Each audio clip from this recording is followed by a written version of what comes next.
آج سے تقریباً 100 سال سے بھی کچھ عرصے پہلے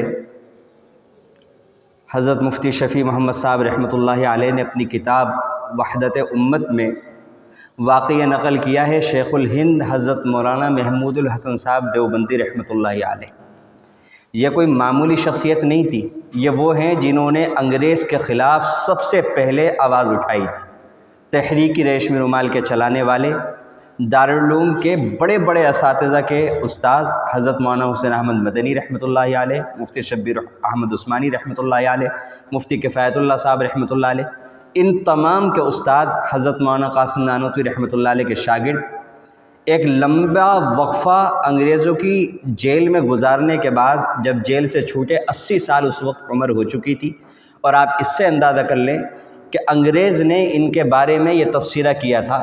کہ میں حیران ہوں جس انسان نے ساری زندگی مدرسے میں اور مسجد کے مصلی پر اپنی ساری زندگی گزار دی، اس انسان کو ساری عالمی سیاست کا اتنا زبردست شعور کیسے حاصل ہوا ہے۔ اگر تحریک ریشمی رومال کامیاب ہو جاتی تو کہنے والے کہتے ہیں کہ شاید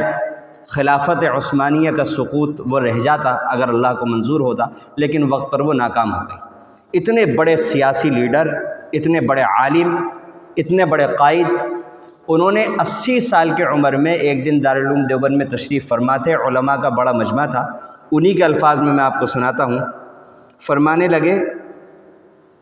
کہ مالٹا کی زندگی میں، مالٹا کے جیل میں انہیں قید کیا تھا انگریزوں نے، مالٹا کی زندگی میں ہم نے تو 2 سبق سیکھے ہیں۔ یہ الفاظ سن کر سارا مجمع ہمتاً گوش ہو گیا، سارے بڑے بڑے علماء سب غور سے سننے لگے کہ اس استاد العلماء درویش نے 80 سال علماء کو درس دینے کے بعد آخر عمر میں جو سبق سیکھے ہیں وہ کیا ہیں۔ فرمایا کہ میں نے جیل کی تنہائیوں میں اس پر غور کیا کہ پوری دنیا میں مسلمان دینی اور دنیاوی ہر حیثیت سے کیوں تباہ ہو رہے ہیں، تو اس کے 2 سبب معلوم ہوئے، ایک ان کا قرآن کو چھوڑ دینا، دوسرے ان کے آپس کے اختلافات اور خانہ جنگی۔ اس لیے وہیں سے یہ عزم لے کر آیا ہوں کہ اپنی باقی زندگی اس کام میں صرف کروں۔ 2 سبب حضرت شیخ الہند مولانا محمود الحسن صاحب دیوبندی رحمۃ اللہ علیہ نے بیان کیے تھے۔ پہلا جو سبب تھا وہ تھا قرآن کو چھوڑنا، قرآن کو چھوڑنا۔ اور حضرت نے فرمایا کہ وہیں سے یہ سوچ کر آیا ہوں کہ اب اپنی بقیہ زندگی اس مشن پر لگاؤں گا کہ قرآن کریم کو لفظاً عام کیا جائے اور معناً عام کیا جائے، جگہ جگہ مکاتب قائم کیے جائیں اور عوامی درس قرآن کے حلقے لگائے جائیں اور عوام کو قرآن کریم کے معانی اور اس کے مفہوم سے روشناس کرایا جائے، سمجھایا جائے اور اس پر عمل کرنے کے لیے آمادہ کیا جائے۔ حضرت مولانا شیخ الہند مولانا محمود الحسن صاحب دیوبندی رحمۃ اللہ علیہ نے جو علاج ہندوستان کے مسلمانوں کی دنیاوی اور دینی ہر طرح کی پستی کا تجویز فرمایا تھا،